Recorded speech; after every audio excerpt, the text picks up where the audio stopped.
Plus, teachers' unions score a big win in Ohio. Where will the battle over collective bargaining be waged next? The president of the National Education Association lets us know coming up here on Fox Business. Thank you, Rich. I'll tell you what, a victory for teachers in Ohio. Who might be next? Well, Dennis Van Roekel is president of the National Education Association, the largest teachers union in the country. What states are next on the agenda here, Dennis? Well, I don't know which states will be facing these kind of battles, but I think there was a real lesson learned and a wake-up call for politicians who try to overreach and to turn their back on the American people, especially the middle class. The people recognized that it was unfair, it was unsafe, and they were hurting everybody in the state of Ohio. Big lesson to be learned. What was it about this Senate Bill 5? That was the bill that failed, Kasich's bill. What was it that really didn't sit well with you guys and with the teachers there in Ohio? Was there one particular thing? Was there one piece of that legislation that you said this can't happen? Well, it was a very comprehensive bill, and I think what it said is that they turned their back on the middle class, the hardworking families in America. So it was a great victory for them. Was there anything specific? Was there anything specific? Well, one of the things that it made it unfair is it took away the right to collectively bargain, to speak at the table. It made it unsafe because, for example, firefighters couldn't talk about the kind of protections they needed. Educators couldn't talk about the important things for students, like lowering class size and providing the kind of programs they did.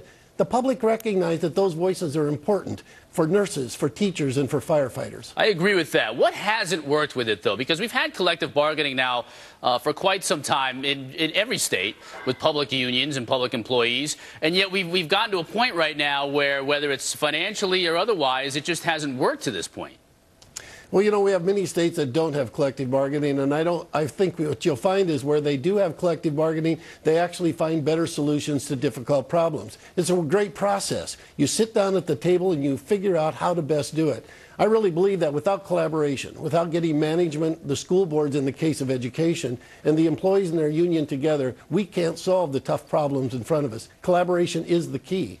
Dennis, can you see people seeing a conflict of interest here, though, and that is you're giving public employees the right to collectively bargain with elected officials that they elected? You know, the American political process is a wonderful one. And to use that point, the very people who worked against this law and public employees also spent money to elect public officials that they believed in. It's part of the political process. We give money to assist those that believe as we do. So I think it's good. And, you know, in education, we want our students to be aware of their civic responsibility, to be productive citizens, to take part in the democratic process. So the people in Ohio clearly have spoken. They want those collective bargaining privileges to be granted to these public employees. But what about the states? And there are many states in fiscal difficulty right now. You certainly look at Illinois, you look at California, so many others as well, that just can't afford to pay some of these retirement benefit packages to public employees. Will teachers give back on some of these issues? In state after state, public employees have given their fair share.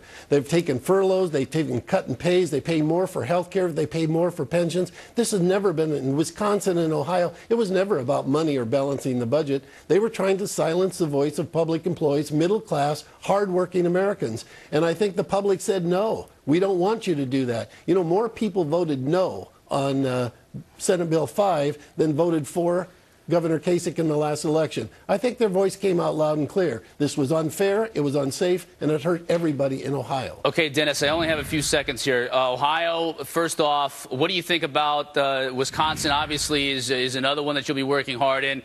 Michigan, Florida, Maine. The legislation you've seen in these states, is it similar to what we saw in Ohio? There are similarities, and of course there is some uniqueness, but what is the same in all of these places is they have mobilized and energized not only union members, but all of middle-class families, hardworking Americans. And I think the politicians better sit up and notice how loud they're speaking in the message they're sending. Well, certainly this was a loud and clear message out of Ohio yesterday. Dennis, thank you so much. We appreciate it. Thank you. Dennis Van Roekel from the National Education Association. Okay.